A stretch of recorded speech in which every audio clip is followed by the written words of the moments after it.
And a very wonderful day to you all. Thank you for coming in to the channel. Thank you for watching. Today we will be discussing the latest project in which I'm involved. My dear friend and colleague, Dr. Dragomir Grbov, and I are excavating late 18th, early 19th century Ottoman period shipwreck in the Black Sea. While we did show a brief video with underwater footage from the wreck earlier, in the comments you had pointed out that you would have liked to hear me talk and explain what we're seeing on the screen, and I thought that was a very good idea. So this is exactly what we're going to be doing now. This is going to be based on the final footages that we shot immediately before we closed down the site and reburied the parts that we had excavated in the stern of the vessel. So without further ado, let us begin, and I will be walking you through what is visible on the screen, what we have recorded, what features of the construction of the vessel is. You will notice that it is quite different in some ways from contemporary Western shipbuilding tradition. So let us begin.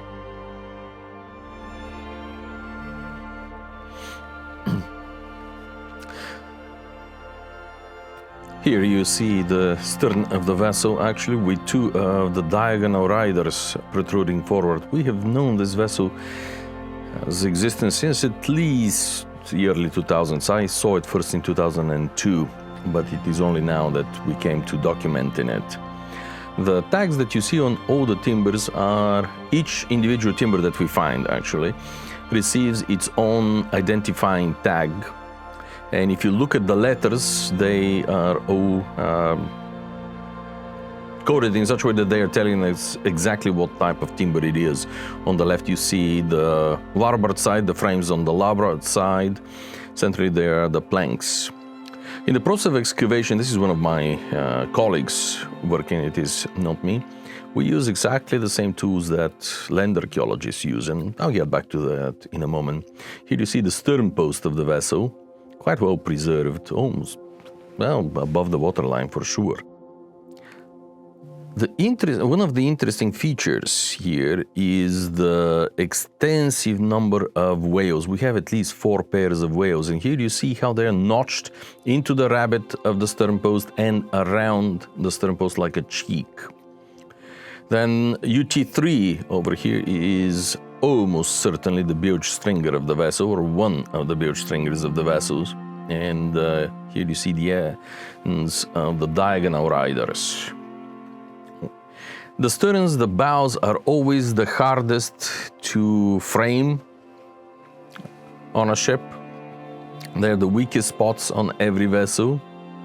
And that is why traditional shipwrights have put a lot of effort into strengthening this part. On the right you were seeing one of the deck beams, or rather the sole beams of the stern cabin. We believe that there is only one cabin. In the end it proved to be 2 levels of openings. And this spot down here had fallen to the lower opening in the stern, the lower cabin. And there is a storage area even under that sole. Fairly few pottery vessels were discovered on the vessel. I wonder what it will be forward of the bulkhead. But this is typical Ottoman period pottery from the region. One of the interesting features is how tough the mud is, and look, it is preserving almost vertical orientation. This is going to be very good in teaching something about stratigraphy. This huge vessel that you see, partially excavated only, was one of the few things that I myself discovered this summer, and it is a charcoal burner. It is the only evidence we have for cooking. a typical Ottoman style pottery, almost certainly the product of Çanakkale on the Asia Minor side of the Dardanelles, not too far into the Sea of Marmara. And obviously these are some of the timbers of how these are fattaks. In another place I'll show you some interesting features of the fattaks that will allow us to determine the construction of the stern of the vessel, or rather the design of the stern of the vessel.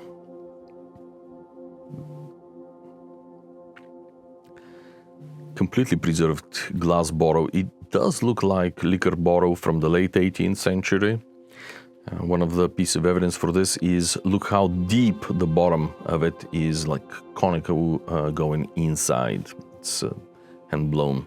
This is a closer view of the charcoal burner. I should point out that we discovered two others absolutely identical to this one during the Black Sea Map project some years ago, and that one was dated to the 1660s.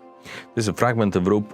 This wreck is yielding very large quantities of rope, almost certainly rigging rope, of course. The problem with it is that it is a pain in the neck to conserve and to display, and it is so fragile that we cannot really determine anything more what type of material it was. Part of the fine furniture of the cabin, over here you see this, is almost certainly the back of a drawer, probably from a chest of drawers or some kind of a small chest. We have not discovered yet the remnants of it.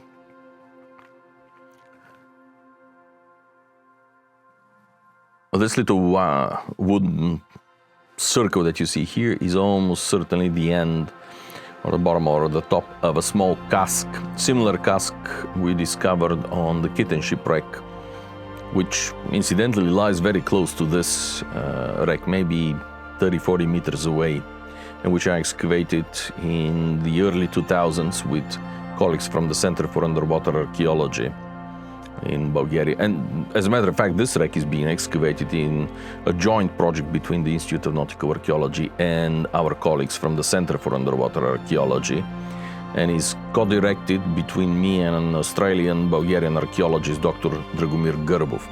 This was one of the more beautiful objects found. It is actually the mouthpiece for a water pipe, a hookah.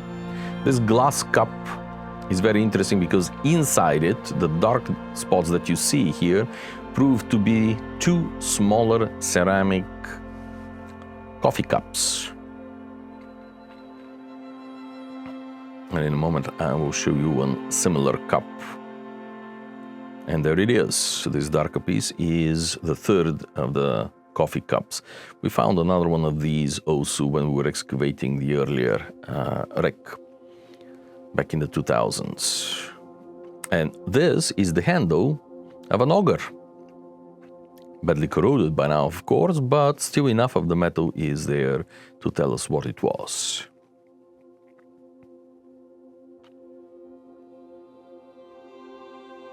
Look how clearly the stratigraphy, the layers of the stratigraphy are. This is beautiful teaching too. And over here we see the remnants of a copper deep plate. It is typical Ottoman product. It is hard to say exactly where it was manufactured, especially since this particular example is in a truly terrible state of preservation. The earlier Ottoman wreck that I excavated in the early 2000s yielded 3-4 of these, and they all were in far better condition. They're almost 3 millimeters thick copper. I do have some talents, I'm told, but photography and videography definitely are not my strongest points. However, for the purposes of archaeology, what I need for documentation, it works. Look at the central timber between the two diagonal riders. It looks like a stern hook, and that's exactly what it is. But what is noticeable about it is that, first of all, it is diagonally oriented downwards to strengthen the stern post. And the second is that it is made out of a single huge oak tree. There are two such hooks on top of each other with about 30 centimeters distance between them. But the master shipwright who put this vessel together definitely had never heard the concept of timber shortage. This is another curious find that we excavated and were able to preserve almost completely. It is a woven grass, no, not rag, but stand.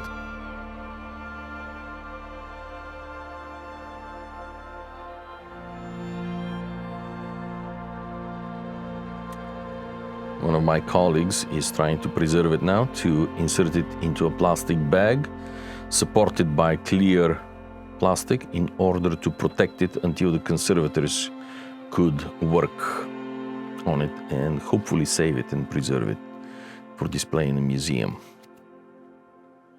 That's, after all, what we really are aiming at.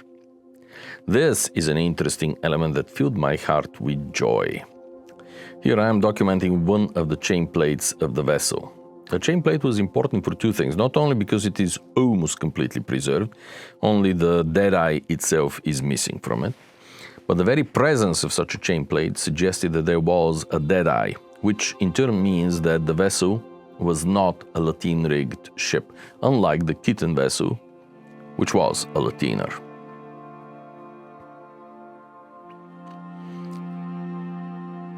This is two of the whales, farther to the right where the white pipe of our water dredge was.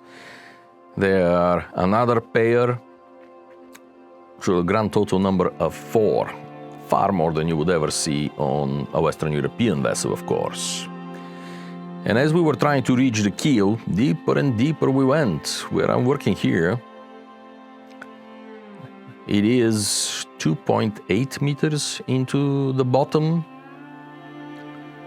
and in the upper left corner, but in a moment it will be seen a bit better, is an interesting object that had absolutely nothing to do with this shipwreck.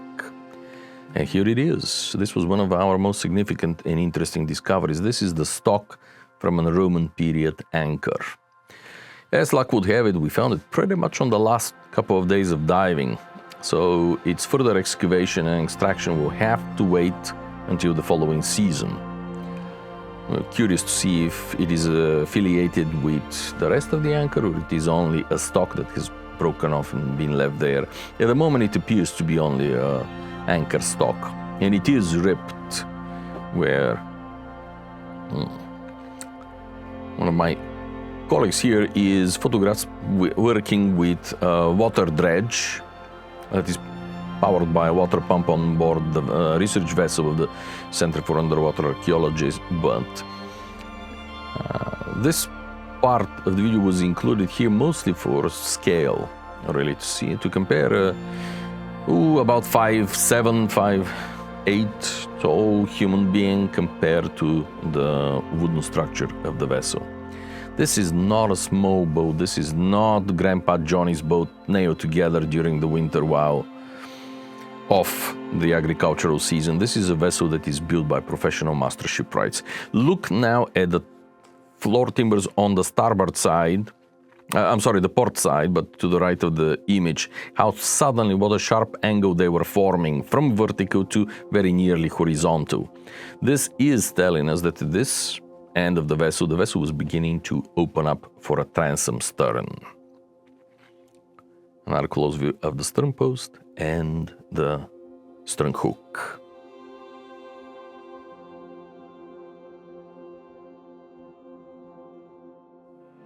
Thank you ever so much for watching. I appreciate your time that you dedicate to this channel. It is highly valued. I am more than happy to be sharing this information with you. It is actually becoming a pleasure. And at the same time, I would like to thank you for your comments, hopefully for your liking, and I'm looking forward to seeing you soon on the channel again. So with this, I bid you a wonderful rest of the day.